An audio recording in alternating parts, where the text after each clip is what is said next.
Radio Albigès vous propose d'écouter votre magazine du vendredi à micro ouvert. Bonjour à toutes et à tous, bienvenue à l'écoute du magazine à micro ouvert du vendredi, donc sur les ondes de Radio Albigès. Nous sommes aujourd'hui en compagnie d'Alain Perrault, vice-président de l'association Les Racines du Lude.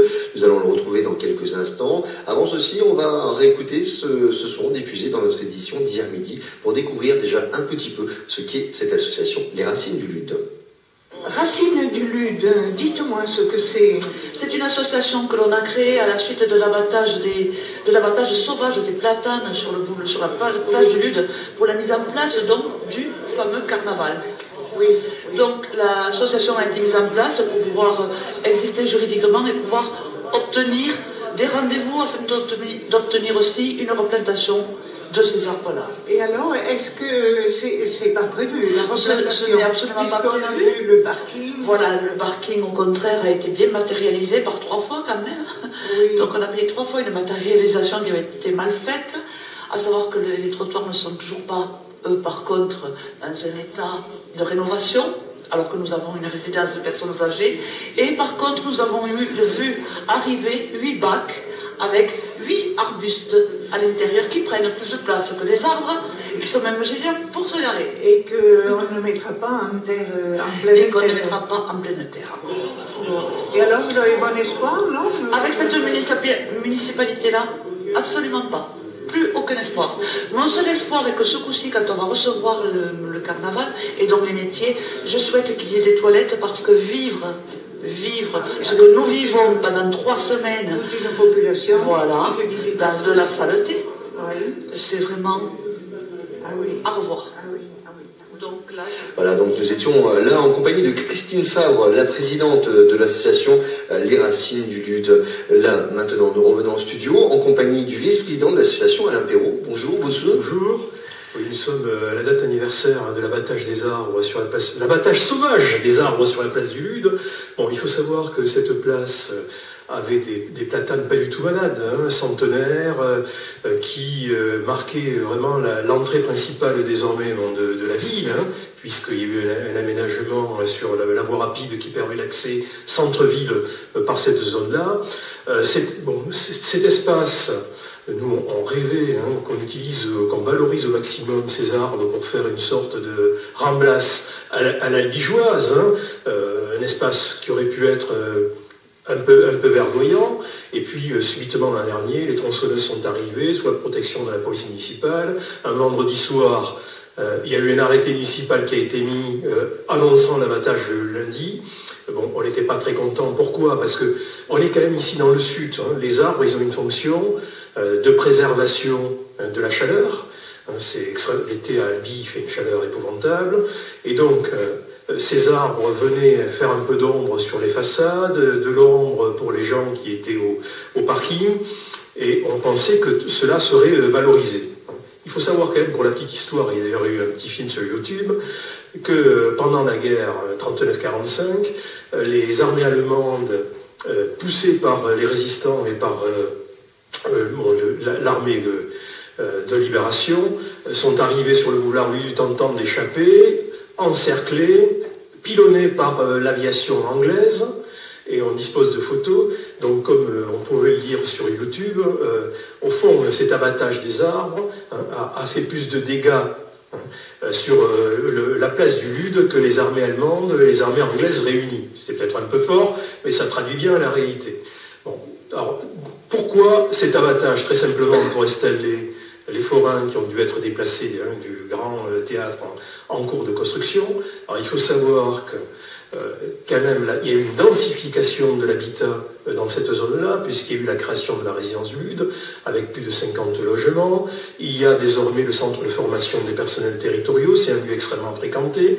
Il y a 1200 salariés ou 1300 salariés au Bon Sauveur. C'est le seul lieu de parking, pour le moment, gratuit. Mais aujourd'hui, lorsque les forains arrivent, des conditions d'hygiène déplorables, c'était souligné par la présidente, il n'y a pas de toilette, alors qu'on est dans une ville qui est classée au patrimoine de l'UNESCO, où on ne peut même pas faire ses besoins essentiels dans des conditions correctes, et nous avons nos façades complètement inondées.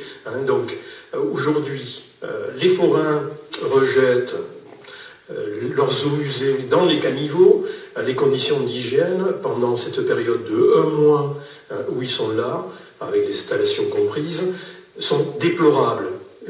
Les commerces qui sont implantés voient leur activité économique totalement bloquée pendant ce mois. D'ailleurs, ce matin, on commence à installer des poteaux et des plots de béton pour faire une installation électrique provisoire. Donc, le quartier, la vie du quartier est totalement fossilisée. Donc, nous, ce que nous avions demandé, on avait essayé de trouver, face à cette volonté de détruire les arbres de façon sauvage, on a essayé de trouver un terrain médian avec la mairie, en disant laissez au moins la rangée d'arbres à proximité des maisons, pour respecter ce côté ombragé qui fait que dans le sud on arrive quand même à vivre en plein été. Bon, non, tout a été abattu, donc nous demandons que cette rangée d'arbres puisse être recréée, et alors là pour nous amuser, on a mis 8 pots, 8 bacs avec quelques petits arbres qui ne grandiront jamais. Bon, c'est complètement dérisoire, ils peuvent les reprendre. Il ne faut pas oublier aussi que nous sommes en proximité d'un hôpital, le Bon Sauveur, où il y a un laboratoire du sommeil. Alors l'an dernier, chef-d'œuvre, on a mis une sorte de grande roue avec une musique extrêmement forte, où il y avait le boum boum, vous savez, des basses, à proximité du laboratoire du sommeil. Alors, je ne suis pas certain que du point de vue thérapeutique, ça soit l'idéal. Bon. L'autre point aussi, hors période de ce carnaval, qui pourrait être déplacé peut-être ailleurs, s'il n'y avait pas... Il y a des antécédents, oui, ça a été essayé déjà dans les années 2000 de les c'est peut-être difficile, mais est-ce que le vrai problème n'est pas un problème de perception de droit de place qui reviennent plutôt à Albi plutôt qu'à la commune qui pourrait les accueillir? Par exemple, c'est une naïve question que je pose. Mais or, pour rappel, en 2000, la ville avait été bloquée par les forains et justement suite à une annonce de déplacement des fêtes de la fête jusqu'au séquestre, jusqu'au parc des expositions. Les gens étaient venus nombreux et la ville avait été bloquée quelques temps. Mais écoutez, peut-être qu'il faut résister. Vous savez, avant l'an 2000, les forains campaient pendant 1 mois sur la place. Donc il y avait des machines à laver installées, et une hygiène encore pire. Les gens... je passe sur les détails, c'était épouvantable. Donc désormais, leur lieu d'habitation provisoire est bien le séquestre. Moi, il me semble que ce qui se passe dans les autres villes, vous prenez par exemple Montpellier, mais Fraîche a eu du courage, Dieu respecte sa mémoire. Donc ils sont à l'extérieur, sur des terrains spécialement aménagés, dans des conditions correctes, et non pas dans un centre-ville à proximité d'un hôpital. Et en plus, vous imaginez un peu les problèmes de stationnement qu'il y a dans cette ville aujourd'hui. Bon, le grand théâtre n'est pas construit, le parking au-dessous n'est pas utilisable, vous avez des travaux partout, tout est bloqué. Le seul endroit où on peut stationner, c'est le parking du Lude. Bon, ça nous ravit pas qu'on ait abattu ces arbres, mais essayons quand même de respecter ce qui est la première image. Lorsqu'on entre dans la ville, on est dans les temps modernes, on n'est pas au Moyen-Âge, donc le camping, il va se faire un lieu prévu pour le camping. Voilà. Comment c'est accueilli? Donc là, on a entendu, vous êtes le porte-parole en fait de l'association aujourd'hui à notre micro, et aussi on entend par vos mots, pas simplement, vous n'êtes pas une poignée d'irréductibles, il y a beaucoup de monde en fait qui n'est pas content de par ce changement de visage de ce parking. Alors non seulement il y a les habitants, mais aussi les commerçants ont monté leur propre association, qui est pilotée par une coiffeuse qui est installée au boulevard du Lude, parce que eux aussi ont des problèmes qui sont des problèmes économiques. Donc ça bloque totalement, pendant la période où les forains font un peu de chiffre d'affaires, ça bloque complètement l'activité économique du quartier. Et aujourd'hui, c'est quand même inacceptable. Alors comment j'imagine que vous avez eu des des échanges avec la municipalité. On entend la présidente tout à l'heure qui disait qu'elle n'avait pas beaucoup d'espoir d'ailleurs avec la municipalité en poste, avec les élus d'aujourd'hui. Comment sont reçues quand même vos demandes par rapport à ces arbres? Bon, on sait qu'il y a eu la municipalité actuelle a eu une position extrêmement violente vis-à-vis des habitants. Notamment, il faut savoir qu'une des habitantes qui est une des personnes très actives dans l'association Racines du Lude avait pris une vidéo qu'elle a mise sur YouTube de cet abattage sauvage, et il s'avère qu'un employé municipal avait commencé à faire un marquage autour des arbres un peu fort, et l'arbre a failli tomber sur une voiture. Donc elle a filmé ça et elle a reçu une lettre de la mairie la menaçant de la traduire au tribunal. On ne peut pas dire que les choses se soient passées très sereinement. Donc non, il n'y a pas eu de dialogue puisqu'il y a eu une mise devant le fait accompli de façon féroce. Voilà. Et alors, si vous voulez, sur l'aménagement tel qu'il a été fait, parce qu'il a été fait d'une façon momentanée pour l'accueil des forêts l'an dernier, et puis il y a eu un goudronnage qui a été fait ultérieurement. Il y a eu un aménagement correct qui a été fait devant l'entrée du Bon Sauveur, qui est quand même le lieu de passage central, où il y a des malades qui traversent la rue en permanence. Donc là, il y a eu un surélèvement de la chaussée qui ralentit un peu les véhicules. Mais le parking, le parking débouche sur un rond-point. Sur ce rond-point, il n'y a même pas de stop qui matérialise la sortie du rond-point, la sortie du parking, pardon, alors qu'il y a un stop qui doit être respecté par les gens sortant de l'habitat local. Le marquage n'est pas absolument fini, il y a des conditions de sécurité déplorables, alors que vous avez 1200 salariés du Bon Sauveur qui transitent par là, 400 voitures stationnées, et la police municipale, on ne la voit jamais. Le seul moment où on l'a vue, c'est pour venir préserver l'abattage des arbres. Par contre, elle est tous les jours à midi, vous savez, au pied de la statue Jeanne d'Arc, près de boulevard Général de Gaulle, peut-être pour la sécurité des malades qui vont à la pharmacie Rayon, je ne sais pas. Bon, voilà. Enfin, en tout cas, le fonctionnement de ce lieu est absolument déplorable.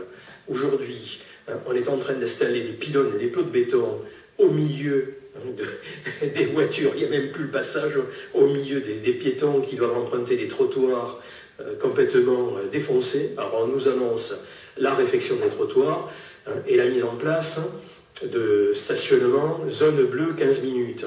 Donc nous, on va être extrêmement vigilants là-dessus, parce que nous payons des impôts aussi importants que les gens qui vivent place du Vigan. Donc on les considère comme étant au centre-ville. On n'a pas du tout les mêmes services, on n'a que les inconvénients. Mais si en plus on vient nous mettre des systèmes de stationnement qui interdisent le stationnement devant nos maisons, là on sera absolument pas, on sera révolté. Voilà tout ce que je tenais à dire. C'est entendu. On peut vous retrouver d'ailleurs, beaucoup de monde nous a retrouvés sur le réseau Facebook. Oui, ça marche très très fort. Et je pense qu'il y a demain, demain nous sommes samedi, il y a une manifestation à 10h du matin sur la place du Lude pour commémorer ce triste anniversaire ça fait un an aujourd'hui. De un an d'abattage de ces arbres. On est quand même dans un pays civilisé. C'est le Sud. Lorsqu'on a une double rangée de platanes centenaires, on essaie de les préserver. Alors, chef-d'œuvre du mépris, quelque temps après, dans le bulletin municipal, un article disant « Les arbres d'Albi ont tous leur carte d'identité ». Non, mais c'était savoureux. À croire que les arbres, les platanes du Lude, ça devait être des sans-papiers. Voilà. Donc rendez-vous demain matin pour cette manifestation, 10h. On se retrouve sur la place, en fait, sur le parking du Lude. Voilà. Et autrement, bien sûr, on rappelle l'adresse. Voilà, il suffit de taper sur le réseau social Facebook. La page est publique de toute manière. Même si vous n'êtes pas Facebookien, si vous n'avez pas de compte Facebook, vous pourrez avoir les informations et le suivi de la vie de l'association. Merci plein. Merci d'être venu aujourd'hui. Alain Perrault, je rappelle que vous êtes vice-président de l'association Les Racines du Lude. Nous avons commencé tout à l'heure. Il y a un entretien de Christine Favre, la présidente de l'association, propos recueillis par Jacqueline Falguira, qui il y a une semaine, 2 de ceci. Merci Clara et à toi privé.